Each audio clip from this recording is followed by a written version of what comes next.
Sky and Earth Watch weather the storm broadcast for July 26, 2019, approximately 1:38 Chicago time. Rare event today as we open up the radar of the United States and hardly see any electrical storms whatsoever, except for poor little Florida down there has some reds and yellows. And it looks like they're going to be getting rain for the next 3 days, according to computer projections, computer guesses from tonight into Sunday. And that will also include all the Gulf coastal areas, southern Mobile, Alabama, southern Mississippi, Louisiana, and the Gulf Coast region of Texas. Not looking good. It doesn't look like it's going to be extreme weather, not tornadoes or extreme hail, but it looks like what the models are predicting is just plain old rain for 2.5 days. But we'll get into that in a few minutes here after we look at a couple other things. The only other real storm or rain activity that's really showing up on radar right now is just these kind of weak-looking things over here in southern Idaho, northern Utah, and across the top of Nevada. This green over here, the green that you're seeing in New Mexico there on this map here and into Utah, right over there, those are, I believe those are have to do with flooding. So let's click on them and take a look. Yeah, flash flood watch for middle of New Mexico.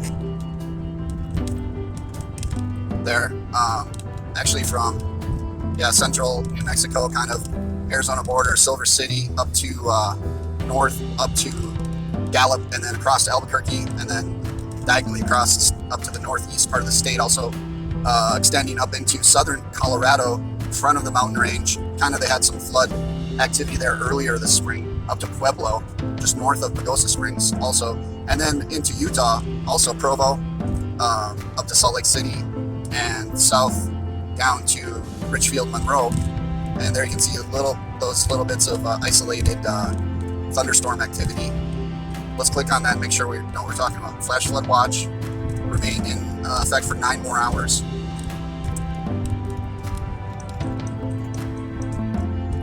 Moving back towards the center of the country, we still have these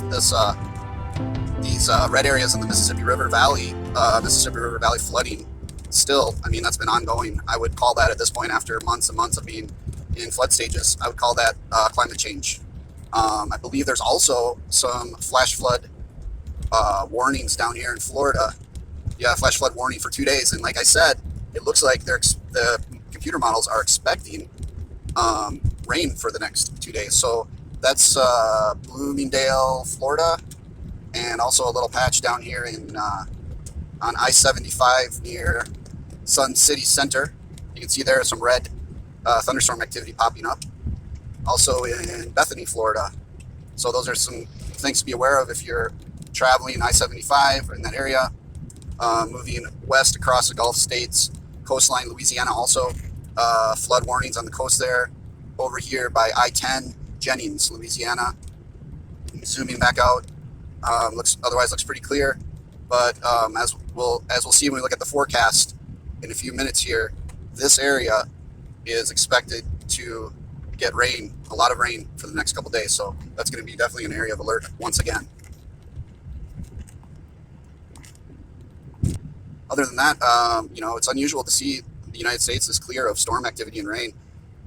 It's kind of refreshing, actually. Other than that, earthquake activity last week, I believe, or the last 24 hours, these are only 4.5 magnitude or greater.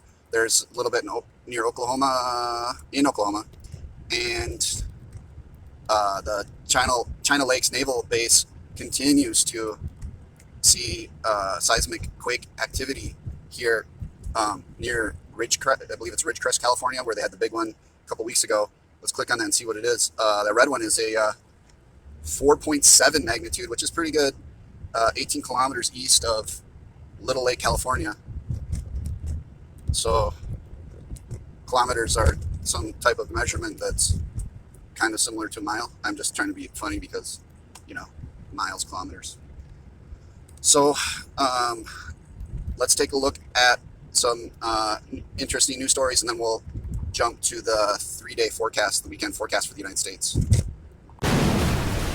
This is an article a friend sent me from Channel 3000 News covering a story out of south central Wisconsin. Madison, Wisconsin is an isthmus between two lakes, and as many communities over the last 2 years, they're seeing water levels rising. So the title, Why Dane County Says Lowering Lake Levels Won't Help Stop Flooding. Well, I would tend to guess that if the government could believe, or they believe they could lower lake levels, that they would. But basically, the angle of this story is people are concerned about the water levels, and they want the government to step in. I'd say that's a bad plan for the future. I would say, rather than depending on the government or waiting for the government, that each person should take individual responsibility for their welfare, their well-being, their protection, and their future. Research, look at trends, and make educated conclusions and prepare. Water level's gone up so much, Topher decided to sell his motorboat. He can't get it out of the bay anymore. If you want to get out to the larger part of the lake, you can't really go under the main bridge anymore because the water's so high. Even his kayak. So, basically, the backstory is 2 years ago you could get under that bridge, and the last 2 years you haven't been able to. Basically, the water levels rose. They had flooding, like many places have been having throughout the Midwest, and then the water levels just never went back down. And that's the trend that we're seeing. So, it kind of reminds me of another story that kind of contributes to the evidence towards this trend. But before we look at that, let's look at a few more of their headlines here from the Channel 3000 News. Basically, August 22, 2018, you start seeing news stories about flooding. Water levels are expected to increase. Great Lakes water levels surge. Some records broken. And again, we're living in the age of I've never seen this before, or unprecedented or historic. You can browse around news stations every day and hear people saying, I've never seen this before. I lived here all my life and I've never seen this before. Residents stressed, historic Dane County flooding, saving homes from increasing water levels. High lake levels are a new normal. That's from June 21, 2018. A race against time as lake waters rise. It goes on and on. That's the direction things are going in. Unless something happens to change that direction, we're going to see ebb and flow in that direction.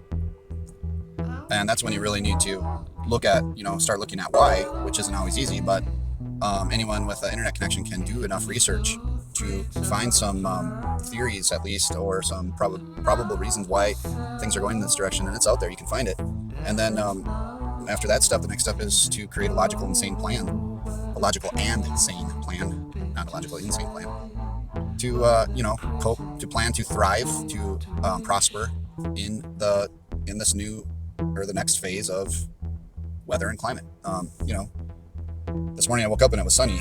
I went outside and it started raining, so the climate changed. We don't really have any kind of idea really in our limited experience and time, in our limited 200 years of weather records, to really be able to establish what is the climate. But most of us can kind of see signs around us, and if we're willing to have our eyes open and listen and watch, we can be smart enough to create a plan of action. Here's from Smithsonian Magazine. Flood creates 10-mile-long lake in Death Valley. Death Valley, one of the hottest, driest places on Earth, and all of a sudden a lake spontaneously occurs there. More articles. Newsweek, huge lake appears in Death Valley. That's from March 14, 2019. I know that the Weather Channel also went out there and took some pictures. Giant lake has appeared. Rare 10-mile-long lake forms in Death Valley. So, when you see lakes starting to appear where there didn't used to be a lake, it's a good sign of something that might be changing, a new trend happening.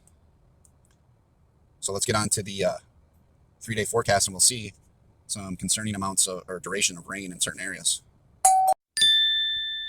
Looking at the forecast for the weekend, Friday night here, this is the GFS, and still, no thunderstorms, no reds, just rain. Here's the rain I mentioned earlier down here in Florida, pretty thick, but no really high yellows and reds. Up here in Carolinas, a little bit, Western Carolinas, New Hampshire, New York, up here, and northern Wisconsin, south central Minnesota up to southeastern Minnesota, or central eastern Minnesota, I should say. Little blob there in Illinois. So this is Friday night. Four Corner states there, getting a little bit of rain, and right where they had that flood watch, and southern Nevada, southwestern California, and up here northern California,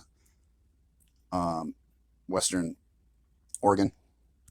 So let's take a look at the next time frame. Here we are later in the Friday night, still kind of looking the same. This rain down here gets a little thicker. Progressing to the Saturday overnight, still Florida getting some heavy rain, still in the Carolinas there. Northern Wisconsin still in some rain. Illinois still having some rain. And in the Four Corners area, that's starting to look like the computer is predicting that it's going to start to develop a little bit more. You can see there's some of those numbers and pressure systems there. I think, pretty sure that means something. Saturday morning, it actually looks like Florida's, it's now, this is a little later. I looked at this before I started this video, and now looking at it right now at approximately, what is it, 4:15 p.m. Chicago time, the predictive model is changing. So now the computer is showing that Florida's clearing, which is good, because then maybe they won't have those flooding issues. Meanwhile, Saturday morning, Wisconsin getting pretty much covered with rain there, and down into Nebraska, and the Four Corner states still have a system over them. Now, I believe this is Saturday afternoon. The computer is predicting that the system over the Four Corner states is going to break up a little bit more. Some spotty stuff through here. Wisconsin, no, that's not Wisconsin. Now Michigan's getting it. And Florida, well, I guess, they can't really decide what's going to happen down here with Florida. But this looks a lot better, because earlier today, the model was showing that all of this was going to get rain for 3 days. And now it looks like that's been adjusted. So hopefully this is the right one. Saturday evening, the U.S. looks pretty clear, actually. A little bit down there in Louisiana. A little bit in Michigan, and a little bit up here in the northeast states, and a little bit over here, Nevada, Colorado, and Wyoming. And don't forget Northwest over here. Sunday overnight, looks like it thinks Florida's going to get some more. Louisiana, there's some of that Gulf moisture. Colorado through the front of the mountains there and back towards Pagosa Springs. Wyoming, most western half of the state, and even up here into South Dakota, Nebraska. So let's check the next frame. And there's Sunday morning. Now it's thinking that the stuff is going to develop a little more. There's even a little bit of yellow there, but no reds. It's kind of interesting that basically no thunderstorms being predicted at all for this weekend, even after this changed. And there's Sunday at noon. Still no real thunderstorm threats, just some rain. South Dakota there, southern Wisconsin gets a little more, Michigan, and the rest of that's in Canada. And down here it looks a lot better than it did before in the earlier model. Moving on to Sunday night, western Minnesota, eastern South Dakota, some rain, and some of these northern states still getting a little bit, or northeast corner getting a little bit, and just spotty stuff down here, as opposed to what it looked like before, where it looked like it was going to be raining thick for 3 days. And the Four Corner states have cleared up. So all in all, it looks pretty good for this weekend. Just some rain. It doesn't look too serious, and no serious tornado, hail threats, no high echo tops. And here's another look at Friday night through Sunday night from the National Weather Service. And their model is really still showing those the Florida, basically the whole Gulf Coast getting rain, at least till Sunday. But that's an improvement too, because it used to show it all the way through Sunday night. But this one also shows more movement up from the southwest up towards Minnesota. More intense rainfall there, but still no. I'm not seeing any red, severe thunderstorm action. So all in all, looks like it could be a good weekend, with the exception of some rain. At least no serious threatening thunderstorms, tornadoes, hail, etc. So that's all I have for this weekend forecast. Thanks for watching, and I hope you have a great weekend.